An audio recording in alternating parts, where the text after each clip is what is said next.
Yes, Sandeep. Yeah, thanks.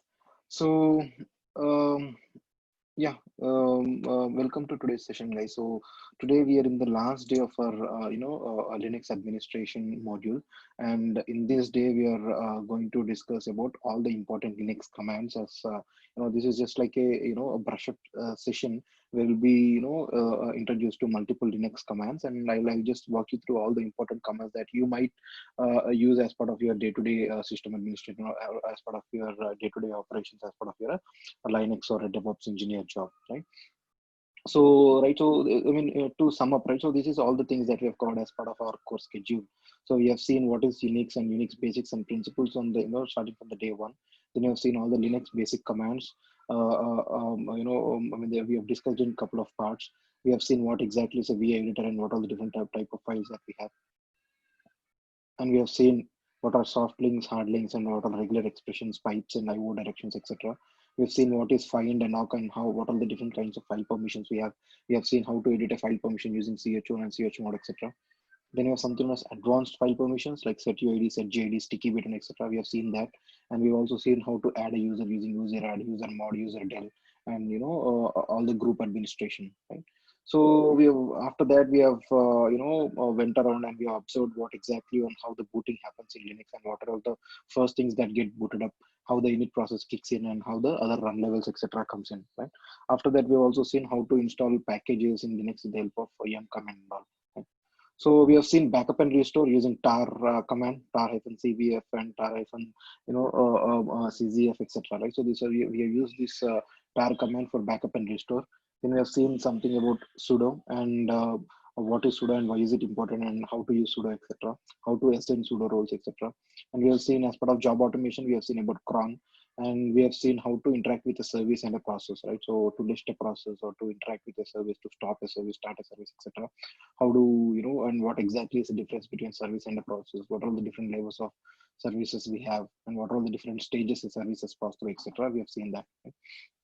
Once that is done, we have seen how to manage file systems and partitions, right? So in the day before yesterday's class, we have seen what a file system is, what formatting is, what partition, how do we need to partition a disk in Linux, right? And how to mount a disk and how to access a disk, right? So what is etc mtab, etc fstab, all these things we have seen as part of file systems and partitions.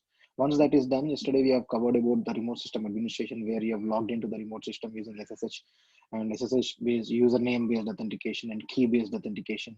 And we have also seen some of the networking commands, right? So what are the different day-to-day networking commands that we use, and we have seen passwordless login, where you generate a key and you pass it on to a remote server where you'll be able to communicate without any password using the same key itself, right?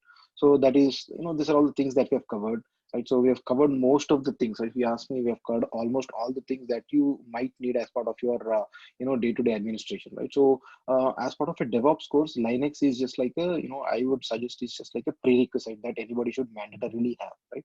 So you should feel yourself at home when it comes to Linux command line, right? So that is the reason I've asked multiple times to, what are the commands that we are practicing over the day. So I've requested you guys to just practice themselves. Only then you will be able to understand more about the commands, right? So yeah, so I've reiterated that multiple times on how important for you to have that command line hands on. And today I've just dedicated one session only for discussing multiple Linux commands, right? So we'll quickly go through all the important commands, and we'll close today's session, and then we'll, from tomorrow onwards, we'll, kickstart our AWS journey, right? So yeah, so this is a quick primer on what all the things that we have covered as part of Linux. Now let's jump on to the directly to our today's topic, which is nothing but day-to-day Linux commands, right? So I've divided all these commands into multiple different types, actually, right? So at each and every point of time, there will be a lot of commands that you might use. So I thought, I would divide into multiple categories, so that it will okay. So I've divided it into multiple categories, so that it will help you to categorize related commands together, and it will help you to understand the commands better, right? So the first thing is like, statistic related commands, right? So when it's a statistic related commands, if someone asks you how your server is performing, right?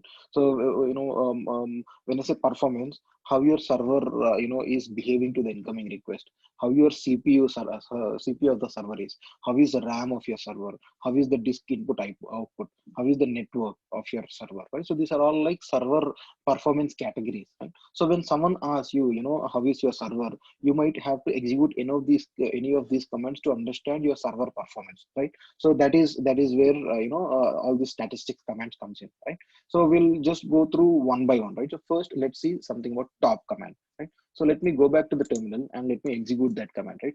So top is one of the most used command by any of a Linux system administrator, right?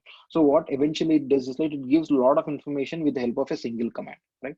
So if you see here, there are a lot of information. You have to just give top and you have to enter, and it will go into some interactive mode, right? So in this interactive mode, sorry, in this interactive mode, you'll be able to see there are a lot of options that have been provided by top, right? If you come from the top, right? So in the first line, you have from when the server is up, for how many days and all, at the side, and you'll have how many users are logged into the server. As of now, there's only one user, and right after that, there is something known as a load average. This is one of an important factor when it comes to see the performance of any of a Linux server, right? So what exactly is a load average? For example, what eventually happens is like in each and every processor there are something known as core, right? You guys might already know what a core is, right? So core is like an individual processing unit inside that whole processor, right? So people used to have 2 cores, 4 cores, or octa core, right? So based on how much processor, how much advanced the processor is, that many number of cores you have, right? So each and every core will be able to process some information individually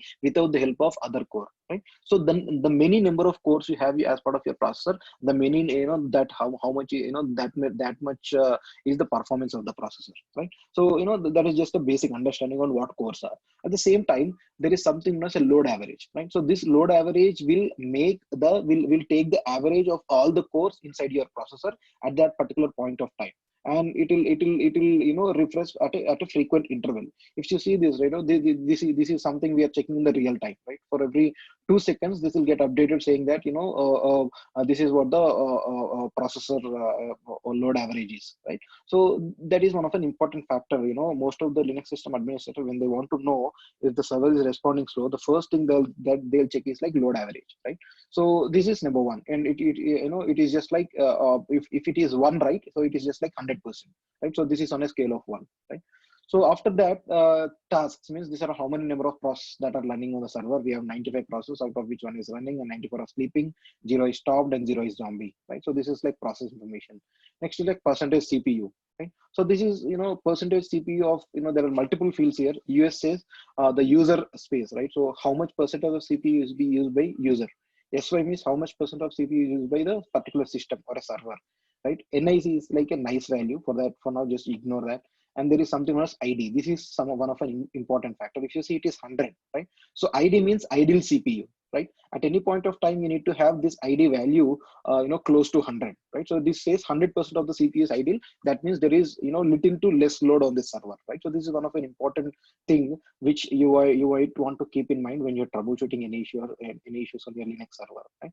So 0.00, this is just like wait time, because the complete processor is empty. The wait time is close to 0. And this is like HI, SI, and ST. These are like swap in, swap out, and other configurations which are related to swap.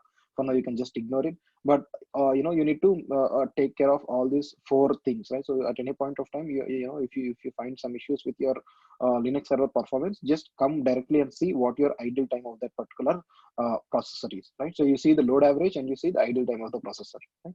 The next thing is like, okay, so the next thing is like we have something known as memory utilization, right? So this is in kilobytes, and there are other commands that you can use for to get the memory information. But top command gives you all the information at a single place. You know the CPU, you know the memory, you know the processor running, how much time the server has been up, what is the load average, how much time is the idle time of the server. Everything you will be able to know, and even the processor listed, right? So top is just like a whole full-fledged command. It's like a complete package, right? So that is what top command is mostly about, right? So top command, there are multiple ways. There are a lot of options that you can use with top command.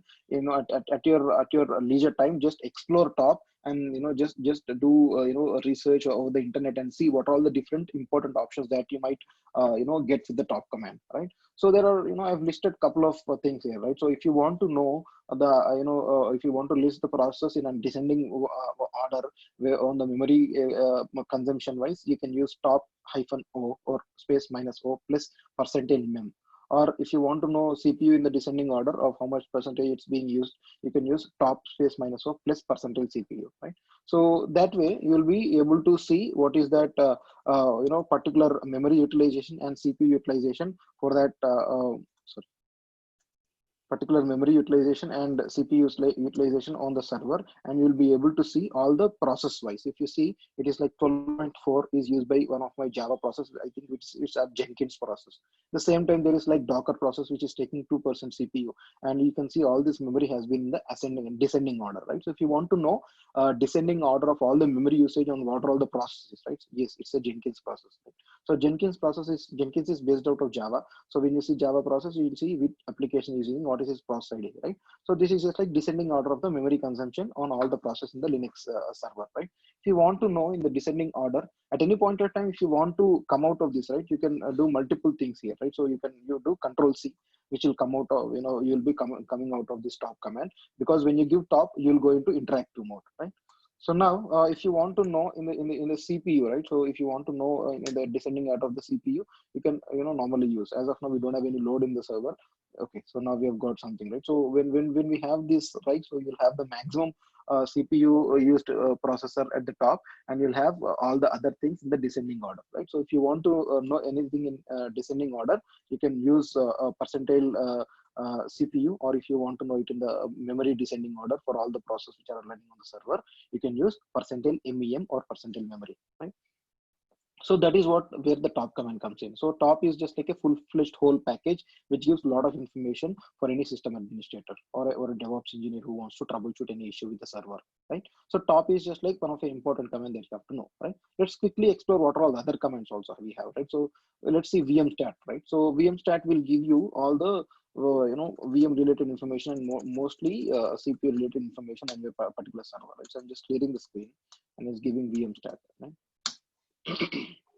So these are all the things that it gives, right? So it will give memory, how much amount of free memory is there, how much amount of buffer and cache memory is there.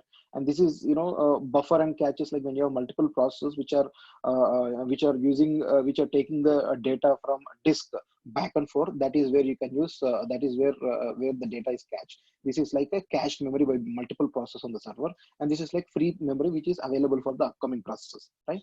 So at the same time, you have something known as swap input, swap output, right? So this is just like disk related information, and you have something known as CPU, and you have something CPU ID, which is like 100. So this is also one of the same thing what you have seen in the top command, right?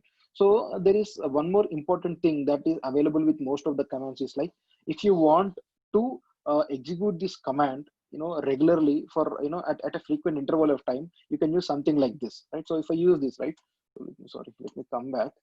And if I use this vmstat 1 space 5, right? So what happens is like for every 1 second, this command will get executed and it will come for 5 times, right? So if you want it for 10 times for every two seconds, you can do it like this, right? So what happens is for every 2 seconds, this command get executed and you'll get it 10 times, right? So otherwise, if you don't mention, right, it will continuously, keep on running, right? So whenever you want to execute a command and whenever you want something to happen in the real time, there are, either you can use this option. There is also another option which is called as watch, right? So watch command we'll see in some time, but for now, if you want any command that needs to be executed in the real time at a particular interval of time for a particular time period, then you can use that particular command. And how much, what is the frequent interval of after which every time it has to execute, and how much time it has to execute, right? So when you give this, right, for every 1 second, it will execute this command. It will try to see the percentage, and it will do it for 5 times, right? So this is mostly handy when you're troubleshooting some issues and you ask the other user to test it, and you can come into the server and you can see because of that process if there is any load happening on this particular server, right? So that is where you can use this option, right? So there is other command known as iostat also. So let me also show you directly, as we are already discussing vmstat, right?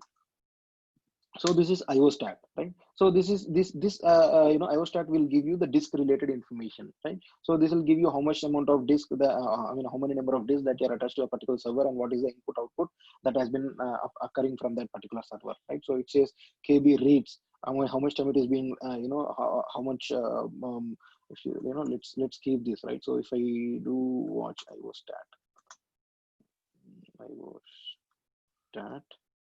right? So now what happens is like when I do watch, you'll go into interactive mode. If you see every 2 seconds, right? So this iostat command will be executed for every 2 seconds, right? So that way you'll be able to keep something in the real time, right? So if you want to just sit and watch something happening, right? So if you want to know the process, process getting updated in the real time, or if you want to know a particular command that is being executed real time for every particular number of time, instead of manually executing, you can either use if the command, suppose this one, right? So either you can use watch space iostat.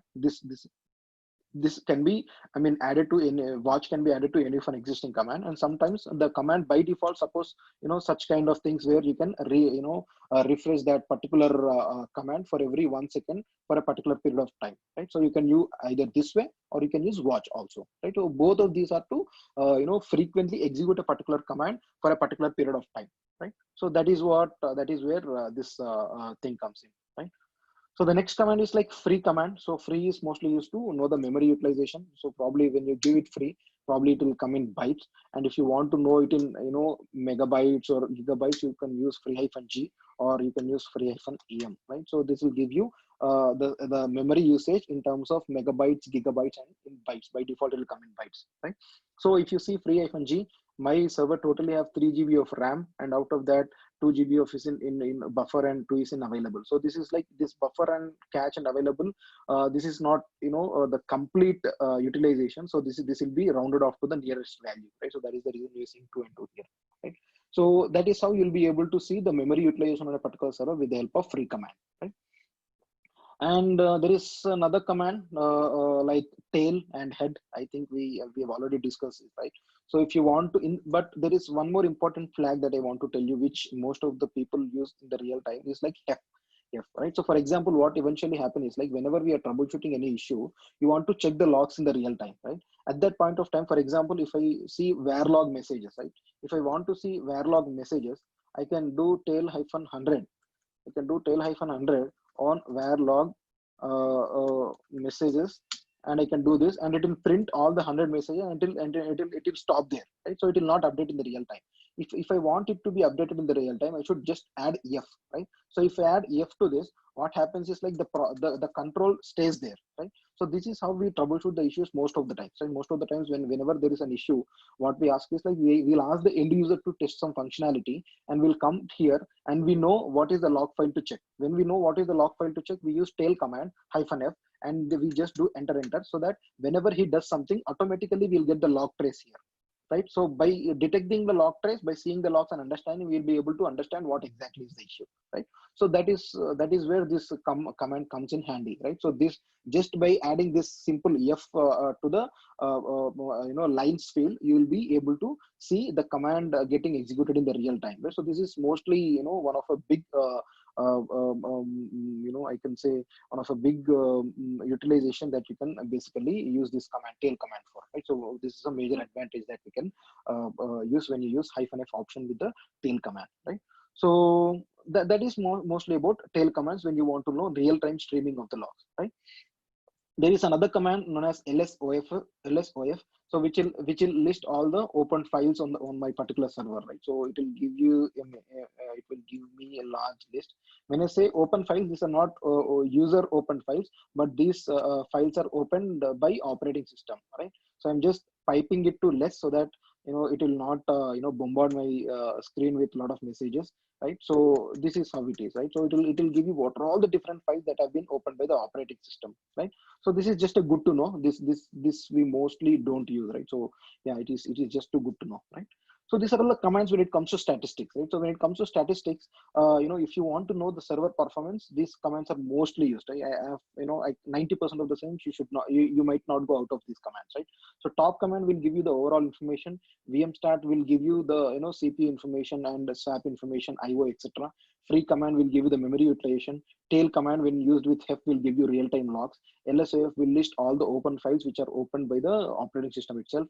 And watch command can be used with the help of any of the command, right? It's the syntax is watch space the actual command that you want to execute, right? So when you do that, right, so this command will continuously keep on monitoring that particular command, and it will execute for every 2 seconds. You can also change that, right? So by default, I want to every time for every 2 seconds I want to execute date command, right? So for that I can use watch date, right? So this date command for will be executed for every 2 seconds. You can see the date command is being executed and the date is changing, right? Now if I want it to be refreshing for every 5 seconds, right, so I can just use watch hyphen n, right? So watch, I think it's hyphen n 5, right? Right. So for every 5 seconds, this date command gets executed by the terminal itself, right? So this is one of an important command or important good to feature that you need to have whenever you want to know something in the real time. Right? I use mostly, these commands I use most of, as part of most of my troubleshooting, right? So this is one of the good command that comes to our rescue whenever there are problems, right? So, these are pretty much it when it comes to statistics commands. Now let's go for the second thing, right? So this is like user and group commands, right? So we have covered most of this, right? I'll quickly go through each and every command. So the first command is like ID, right? At any point of time, in order to know what is your current username, group name, are you part of any other groups and etc. ID is a command that you have to use, right? So now it says my user is root and group ID is root. I'm part of root group and etc. Right? If I just do exit, now I'm Santosh, and I am, if you do who am I? I'm Santosh, right? So if I want to know what are all the groups that I'm part of, or what is my group ID, user ID, you can just execute ID command. It will tell you this is your user ID, this is your group ID, and you are part of this many groups, right? I'm part of Santosh group, I'm part of Sudoers, I'm part of developers group, and etc. Right? So ID is a good command if you want to know your user ID, group ID, and if you want to know what are all the groups that you're part of, right? The second command is, this is a file, it's not a command, right? So etc password, right? So sorry. So etc password is like at any point of time, if you want to know the user related information, right? So if you want to know or check all the users that have been on that particular server, you can just check etc password, and the first line will tell you all the users that have been listed, right? So as we have seen in our user administration class, every user ID which is greater than 500 is something that has been created by, that is not something that has been created by the operating system, and it is either that might have been created by a process, or it might have been created by a user, right? So the first will tell you, will tell you what are all the users that have been listed in that particular server, right? So similarly, we have something as etc group. Let me close this. It's coming every time. Okay. So the next command, next file that it might be of interest is etc group, where you'll be able to list all the groups. And for example, developers group have these guys like Santosh, Santosh friend 2. All these people are part of developer group. At the same time, we have Google Sudo as one of a group where Ajay K, Santosh, GCP practice DevOps. All these people are part of this group, right? So if you want to know list all the groups on the particular server, and if you want to know who are all part of that group, you have to use etc/group, right? So all these commands like user add, password, user mod, user del are to deal with the users, right? So this might not, you might not be using this extensively when you are working, because most of the time we will not be having administrative access on the Linux server, right? But when you want to add a particular user, it's just like user add and my user to, right? Give the username and user will be created. Once the user is created, you have to create a password for him. That is where you have to use password command, and you have to give password for that user, right? So when you give password for that user, and you have to pass this password for that particular user, so that you'll be able to log in with the help of with this username and this password, right? So user and used to create a user, and password command is normally used to create a password for that particular user, right? Similarly, we have user mod and user del. These are used to modify an existing user to change his group, or to change his some user related settings. And user del is used to normally delete a particular user from the server, right? So these are like user and group related commands that we might encounter as part of our day-to-day job, right? The next thing is like files and directories, right? So I mean, you guys might have seen I have been mostly using all these commands which I'm discussing, but I just want to give a refresher thing, right? So let's start with ls, right? So ls is to list the files. If I normally list, I'll get these files. If I want to long list, I'll do ls space -l. If I want to list according to its timing, and I use ls plus minus lt. If I want to do ls in the recursive order, I use ls plus minus ltr, right? So this is how multiple ways that you can normally use ls, right? So there are, if you want to list all the hidden files, you use ls plus minus la, right? So it will also show all the files starting with dot, which are nothing but hidden files, right? So there are a lot of options that are available with ls, but ls command is basically used to list the files in the server, right? So similarly, we have cp command, which is used to copy a file, rm command to remove a file, rmdir to remove a directory, mv command to move a file or rename a file, touch command is to create empty files, right? So using touch, you can so so using touch, what you can do, you can create multiple files at the same time, but of course they are all empty files, right? So if you want to create a directory sample dir2, right? I am going to that sample dir. Oh, 1 second. Let me go into this particular directory. And if I want to create multiple files at the same time, so let's say file 1, file 2, file 3, file 4, right? So if you want to create multiple files at the same time, I can use touch, and all the files created are with empty files, like with the zero size, right? So when you want to do this, you normally use touch command, right? So cat command we have discussed in the day one, right? To open a file, to edit a file, to append something to a file, that is where cat command is used. And head and tail commands you already know, right? So head command is to list the top 100 lines, and tail command is used to list the the bottom 100 lines, right? So if I want to know where log messages, right? So by default it will list 10 files same time. If you want to know the bottom lines from any of a particular file, you have to use tail, right? So that is where head and tail commands are most used. And if you want to list a particular file with the help of a line by line or page by page, that is where you have to use either less or more, right? So like this, right? So you can use less where log messages, and you'll be able to, you can use your enter button or you can use your space button, and you'll be able to go either by line by line, or you can go by page, right? So that is where you have to use either a less or a more command. If you want to go out, you can just give q, so that you'll be able to quit.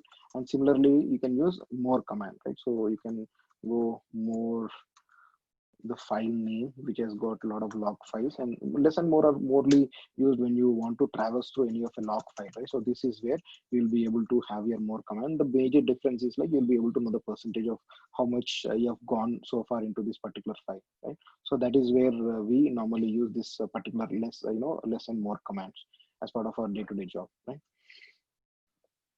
Yeah, so yeah, this is pretty much about files and directories, right? So these are the most of the times these are the commands that you normally use when it comes to files and directories, right? The first thing is like listing the files, and second thing is like copying the files. And if you want to remove, you use rm. If you want to remove a directory, you use rmdir. If you want to rename, you use mv. If you want to create a particular file with zero size, you use touch.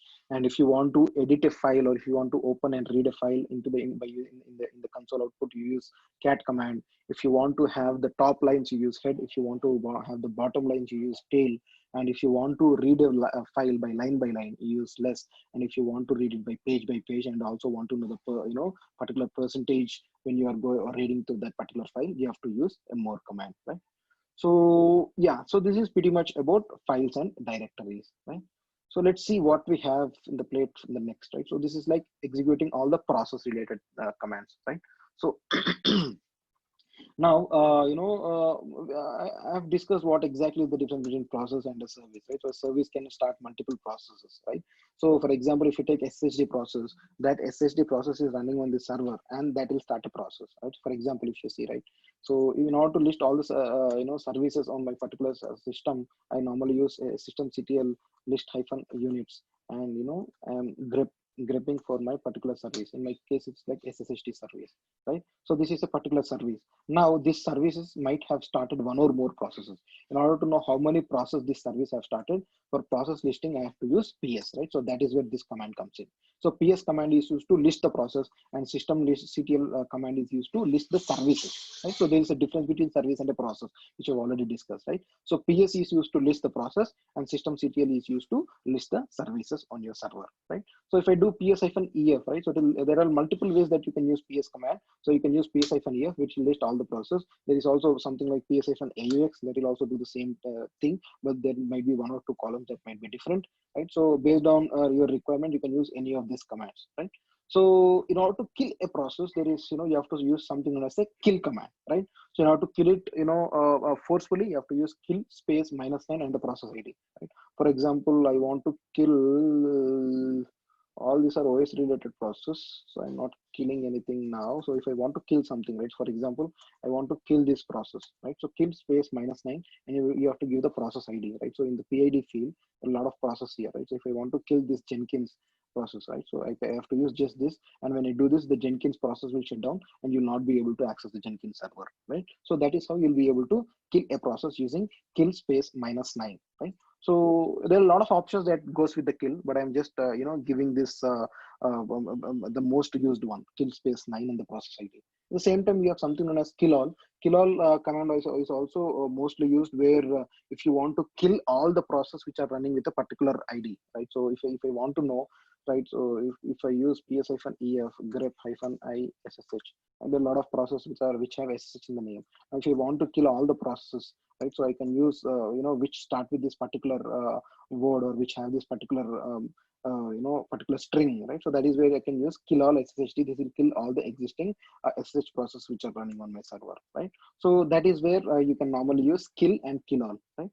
And the next thing is like FG and BG, right? So FG is like foreground and BG is like background, right? So normally what happens is like in Linux, there is a provision where you'll be able to execute something in the backend, right? So in order to execute something in the backend, what you can do is like you can add ampersand, right? So if I want to execute, right? So for example, I want to echo something, right? So this is something that I want to echo to the screen, right? So when this is a continuous process, and when I want this process to run in the backend, all I have to do is like just give a space after what you have to run, and you can just give and, right? So what happens is like this will continuously run in the in the backend, right? So now this command I might have right. So you're able to see this, right? So yeah, so when you want that to that thing to come into the front, you can normally use FG, right? So now it just run and stop. But if there is a process which is continuously running, and if you want that process to bring onto the console, or if you want to bring that to the foreground, you can do FG. But when you use FG without any input parameter, all the processes which are running in the backend, they'll appear on the screen for you. At the same time, if you want to send something to the backend, normally you can use this BG, or also you can use ampersand at the end of that particular command, so that this process will run in the backend, right? So this is the same thing that I've done here. So I have executed a command, and at the end I've given ampersand, so it has given me a process ID saying that this is now running in the backend and this is the process ID, right? So that is how you'll be able to send a command from foreground to background, and at the same time from background to foreground, right? So that is all about process related stuff, right? So the next thing is like permissions, right? So we have already seen this, right? Whenever you want to change permissions of any of a file, you can use either chmod to change the permission, and you can use chown to change the ownership of that file, right? So if we see an example, right? So let me go to temp, right?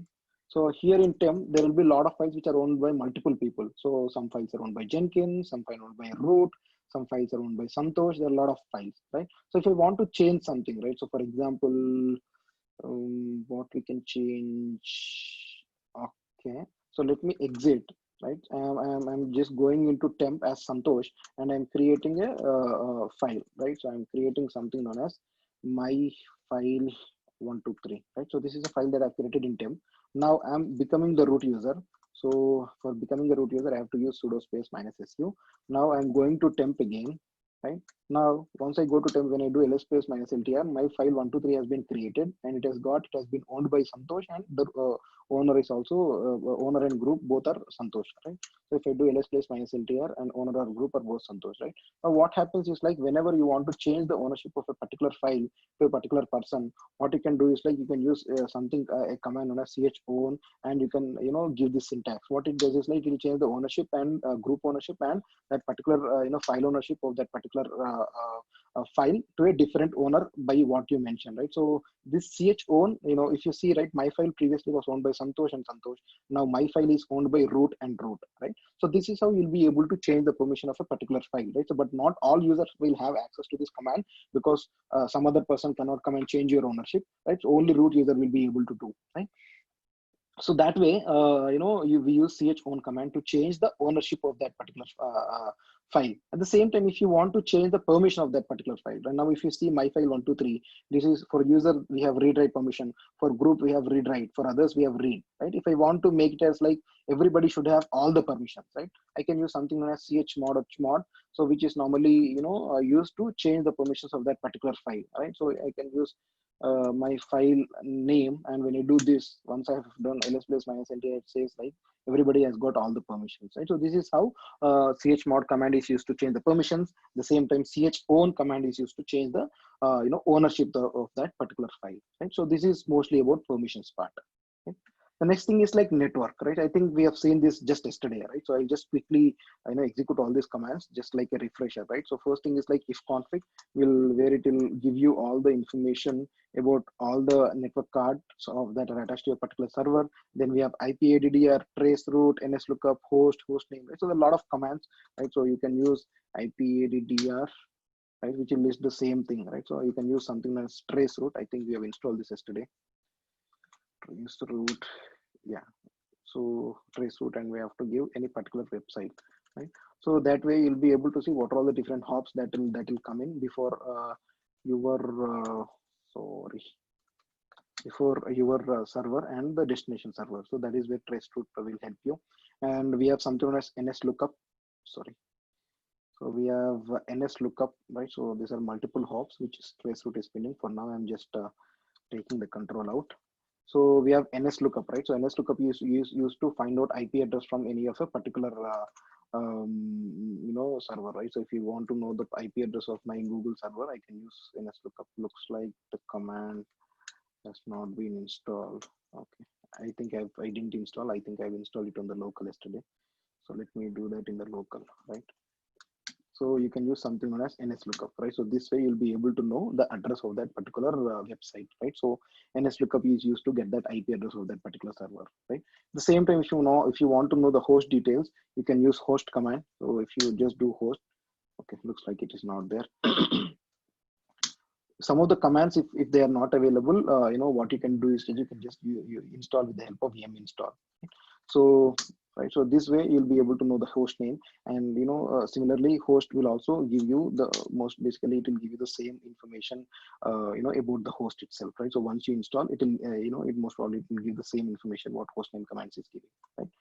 So this is like different network commands that you can use when it comes to networking part, right? So most probably you'll be using most of these networking commands as as part of your troubleshooting only, and unless there is any use, you might not be using any of these networking commands, right?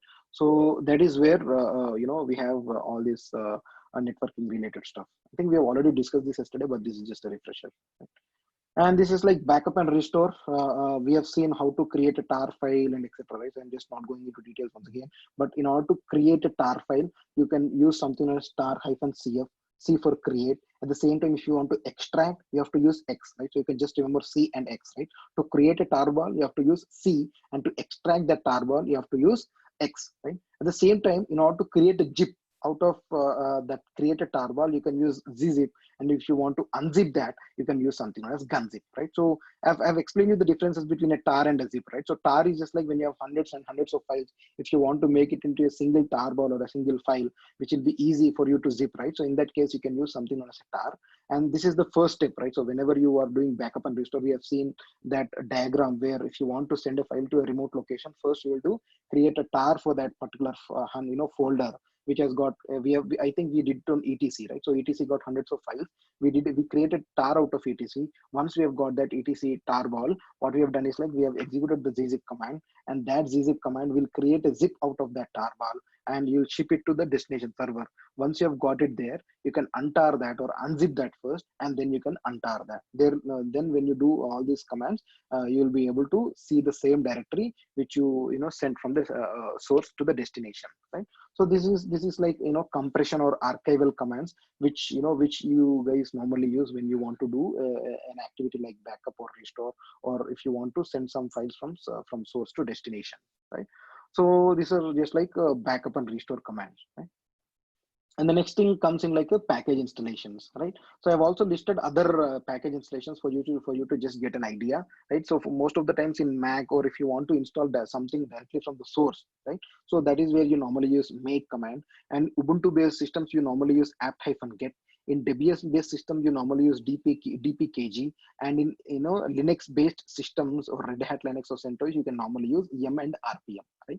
So yum is like, some of an advanced way where you can install a package where it will resolve all the dependencies and it will install all the packages for you. At the same time, if you want to install each and every package with the help of that particular RPM itself, but you don't want any dependencies, that needs to be resolved by default. That is where you can go with something as RPM. Right? So RPM is just like a default way, which which has been there in the Linux operation for so long. And yum came in and it has got some of the advanced features. That is where everybody started using yum, and it also does that hard job of downloading all the dependencies for you, right? So that is where yum command kicks in, right? So yeah, so these are different commands when it comes to package installations when you want to do it in Linux, right? The next thing is like searching for patterns and files. If you want to search for a particular pattern, you have to use grep command. If you want to search for a particular file, you have to use locate, and you can also use a command known as a find command, right? So for example, if let me come here, right? So let me go to my console. Let me close this, right? So you can do something, right? So etc password, right? So if you want to grep for something, I think we've already seen this, right? So if you want to grep for this in the etc password file, you can just do grep that particular keyword and that particular file, and it will tell you where all the locations or what are all the lines this particular word has come, right? So at the same time, if you want to make it as user sensitive, it should not be case sensitive, then you can use grep -i, right? So ignore case sensitive. So that way you can search for a particular string inside that particular file. Now, what if I want to search for a particular file altogether, right? So that is where you can use something known as locate or find. So find is just like more an advanced command where you can, use it and it will help you most of the times. Let me see if locate is installed.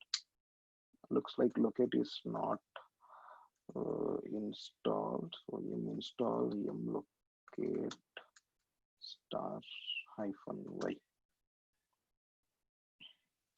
Okay, I installed the locate package, and now if you execute this command, right? So this will give it will search that for a particular file, right? So in my case, if I want to locate for some particular file, it says there are no such particular file, right? So my file 123, right? So if you want if you want to search for any particular file in the normal location, it will first, what it does is like there is a particular mlocate db that will get auto populated, right? So whenever once the more frequently use that command, what exactly it does is like it will take the report of all the frequently used commands and it will generate it mylocate db, right? So whenever this db gets generated, and if you want to use that, this is just like a catch for the find command, right? So for example, if I use something in the find and you are able to deduct a particular file from your entire operating system, and if you want to know that, or if you want to search that particular file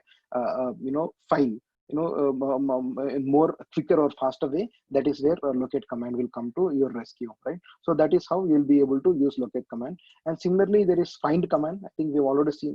Okay, I think we have already seen find also, right? If you want to know, or if you want to search something at a particular location, you can use find command, right? So find and the directory name where you have to find, and you can use -type and give that particular file type, right? So it is f means file, and d means directory, right? So there are a lot of options that are available with find, but this is the basic type that you can do, right? So find and the location of that particular, or the directory where you want to find, or if you want to find inside the root, we can use directly root. Or because when you want to search inside the root, it will recursively find, because find command by default, it will find all the files recursively, right? If there are some subdirectories inside that subdirectory, if there are some particular files, find will go into that particular directory recursively, and it will search for that particular file, right? So there is no thing that you have to mention explicitly to for this command to work recursively. Find by default, it will go recursively to all the directories, right? So that is where you have to keep your search area minimal so that you will get the results faster, right? So if you want to search for a particular file at any location, you can use this way, and you can do hyphen type f, and you can use hyphen name, and you can give abc.txt or something like that. So this way, this will do, it will search for that particular directory, and it will see and it will let us know if there's any particular file with that particular name, right? So that is where find command will be used to find for that particular file, right? So these commands are mostly used for search patterns and files, where in order to search for a particular string inside the particular file, you have to use grep. And if you want to know a particular file in a particular location, then you can use find command. There are a lot of options that are available, especially with the find command. So it's always good you explore on what are the different options that are available. Right. The next thing is like file transfer. So I think we have seen this yesterday, right? If you want to copy a file from local to remote, you can use scp command, and this also you can use it in two ways. Either scp, you can use it normally, or you can scp with the help of a key, right? So yesterday we have seen how to scp a file from my local Mac to my remote Jenkins server, right? So I've used this scp space -i, and I've given my key, and I've given my local file and the remote destination, right? So that we have seen yesterday. And there is something like rsync command, which is normally used to sync a directory from the local to remote, right? So which is rarely used, if you ask me, right? So these two commands are basically used to do the file transfer between the source server and the destination server. Okay? And at the same time, if you want to log into a remote server, I think I'm using these commands daily, right? So if I want to log into a remote server, I normally use SSH. And when you want to SSH to a particular server, you can use it in two ways. Either you can use SSH with username and password, or you can use SSH with the help of a key, right? If you want to use SSH with a key, you have to give that syntax where SSH space -i and the key file username at the rate of server name, right? So that is how you can use SSH command to log into any of a particular remote server, right? But that is the same case with Telnet, but we have seen why SSH came in and what are the different drawbacks of Telnet, etc. Right? So Telnet will keep everything in open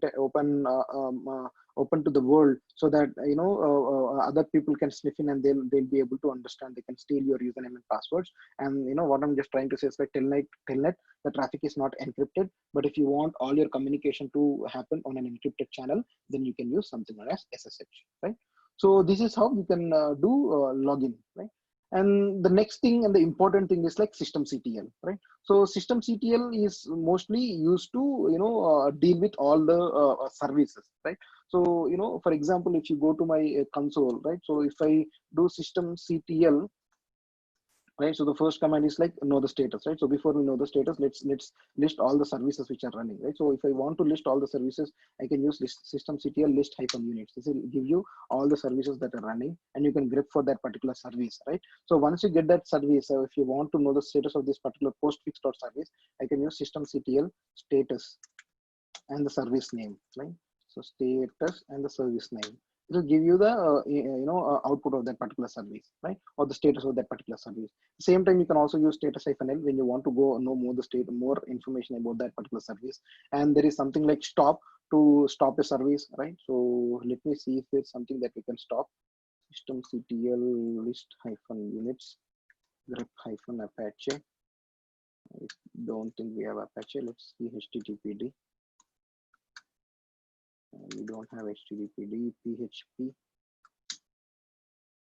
Okay, I don't think we have any services that we can stop, but this is the basic syntax that you have to use: systemctl stop and the service name. So this is pretty much straightforward. And when the service is stopped, you have to use systemctl start, right? So this is how we do it, right? So systemctl stop and the service name. Let's say if I want to stop this service, right? So this is how to just enter, and the service will be stopped. And if you want to start that service once again, all you have to do is like just come back and start the service once again, right? So that is the basic syntax that you want to use to stop a service and to start a service. Or you can also use restart also at the same time, to stop and start at the same time, right? And next thing is like systemctl reload, when you want to load a service directly, right from the configuration itself, right? So when you do restart, it will be like just like an ephemeral restart. Or if you want to know, or if you want to reload that particular service directly from the configuration file, which is like complete restart, it is similar to whenever a server gets restarted, how your service will be, will become up. So that is what happens when you use systemctl reload, right? So that is the command that you have to use when you want to reload a service directly from the configuration file, right? And the other options are like enable and disable. If you want to enable a service at the runtime, right? So when I say at the runtime, for example, I have installed Apache, right? So if I install Apache, if I just start that service, and for some reason, sorry, for some reason after a couple of days, if my server gets restarted, my Apache server will not come up automatically, right? So if you want some service to come up automatically at the boot time, that is where you have to enable that service, and the command is like systemctl space enable and the service name, right? So when you use this, what happens is that this service will come up automatically whenever your service boots up. And if you want to disable that, saying that this should only run for a particular amount of time and this should not come up when the server comes up, then you can probably disable that particular service, right? So yeah, this is pretty much about systemctl, and this is more about working with the particular service on your server, right? The next thing is like disk and file system, right? So I think we've already seen this, right? So if you want to know the file system utilization at any point of time, most of the times we might be using it as part of our day to day, you can use df command, right? So it will give you in blocks and bytes, etc. If you want to see it in a human readable form, you can use -h, right? So where you'll be able to understand in gigabytes and etc. Right? So this is how you use df -h. Right? At the same time, if you want to know individual file sizes, right? So now in my temp there are a lot of files, right? I want to know what is the exact size of my each and every file here, right? So there you can use something known as du, right? So there is a difference between df and du. DF is used to know the file system size, and DU is used to know the individual particular size of that particular file on the disk, right? So that is what disk usage means, or DU, right? So if you want to know DU, or if you want to know file size of that particular files in that particular location, I can use DU space -sh, where H is like human readable form and star is like in the current directory, right? So where it is listing me all the particular sizes of my particular file. So if my tarball is 33 MB big, and you have 36 MB, which is like etc directory, and you have 4 KB, which is a t.sh, and we have that 1.5 MB, this jar file is like 1.5, it's occupying 1.5 MB on my particular disk, right? So if you want to know the individual file sizes, you have to use du. And if you want to know the complete file system utilization, you have to use df, right? So when you use df, right, so I don't know if you have observed it or not, right? So if you use du, you'll be able to see how much my partition is being used, right? We have discussed this partition concept, right? For sda, it has got two partitions, sda1 and sda2, right? So sda1 is just like 200 MB. That partition is only for 200 MB. In that 200 MB, 12 MB is used, and 189 MB is like available, right? So that is like just like 6% of the overall usage. At the same time, the rest of the partition is just like out of 20 GB, 5.6 GB is available, and 15 GB is free. That is just like 28% of that particular partition is used, and this has been mounted on this particular file system, right? So all these concepts we have discussed, right? How to mount and how to create a partition, etc. Right? So if you want to know what are all the different partitions and what are all the file system utilization of that particular partition, you can just directly come onto your server and execute your df space -h, which will give you all the partitions file system utilization in a human readable format, right? So that is what df is all about. And fdisk, right? So we have seen, if you want to list all the disks, there are basically two things that you can use. Either you can use fdisk -l, and this is also default partition utility, right? So if you don't give any option, directly it will take you the partition to the partition utility, where you can execute that particular partition, right? So if I want to partition any of a newly created disk, I can use like /dev/sdb, right? So that way I'll be able to partition that particular disk into multiple partitions, right? So fdisk, if you want to just list the particular partitions available and all the disks available on that particular server, you can use fdisk space -l, which will list all the disks that are available. In my case, it is just like I have got dev sdb, and at the same time I've got dev sda, right? So in sdb, I've also got one partition sdb1. In sda, I've got two partitions like sda1 and sda2, right? So this way you'll be able to see all the disks available on your server, and also all the partitions that are available in multiple disks, right?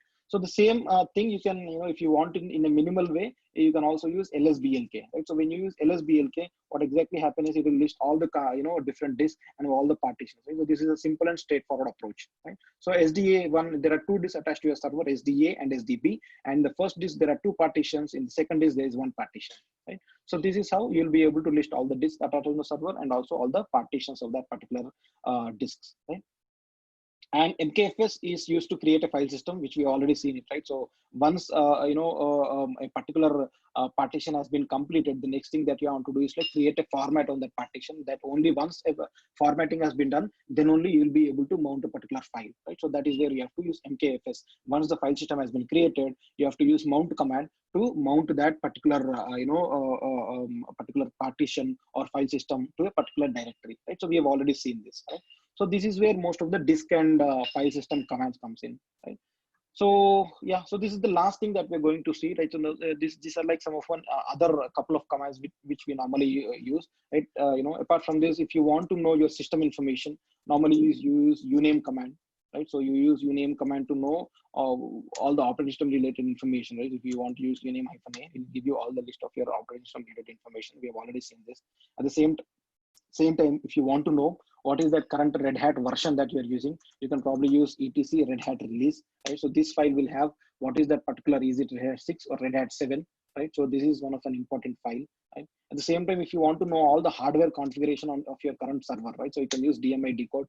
It will tell you everything, or all the hardware configuration of your particular server, right? So right from the BIOS information to your system to your base motherboard information, chassis information, process information, right? Memory information, hard disk information, right? So all the information you'll be able to get at a one go when you use DMI decode command. So this is just like some high-end command which is used whenever you want to know something about all the hard disk, or all the not hard disk, all the hardware information of your particular Linux server, right? So all the hardware level, if you want to know some information, DMI decode is one command that you have to use. And the next and the last command that that we're going to discuss today is like last command, right? So the name itself says, right? So when you use last command, you'll be able to see how much time or how many users logged into my particular server, right? So you should see here, right from July 25, 26, 23, 20, a lot of users who are logged into my particular server. If you want to know at any point of time how many users logged in at what time and from what terminal, right? So if you want to know that information, then this is the place that you have to come, right? So you can just execute the last command and this will give you all the information. I think probably it is for the last I think it's for 120 or 150 logins, right? So you'll be able to find close to 120 or 150 logins which have happened on your system from this particular time, right? So from this particular time to the last 150 logins, you'll be able to see when you use this last command, right? So this is also one of the important command when it comes to administration perspective. If something goes wrong and if you want to troubleshoot and identify where the changes have happened or the last period of time, at least for the last couple of weeks or couple of months, then last command is something that we have to use, right? So yeah, so that's pretty much it, right? So we have covered a huge ground today, so a lot of commands that we have discussed, right? So just go through this recording once again, because I might have told it in a fast manner, because all these commands we have already covered as part of our earlier discussions, right? So that is the reason I might have quickly gone through all the commands. But what I would suggest is, I would suggest you to go through this recording once again and execute each and every command on your terminal, so that you will exactly understand what that command will give you, right? Yeah, so yeah, this is pretty much it for today. And I think if you have any questions, then we'll discuss, right? So, and if not, probably we'll just meet tomorrow at the same time for and we'll kickstart AWS. Any questions?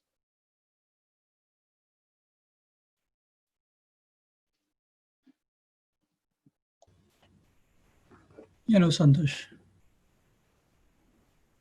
No questions from Okay. my side. Okay, yeah, thanks, Uprit. Thanks, Manish, Teja.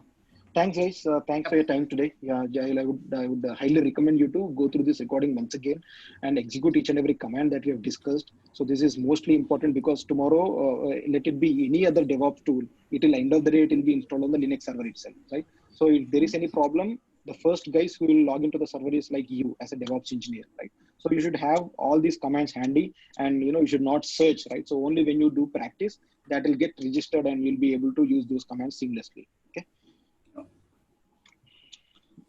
Yeah, thanks, guys. Yeah, thanks for your time today. Let's meet tomorrow, and we'll start AWS. Yeah, thank you. Thank you.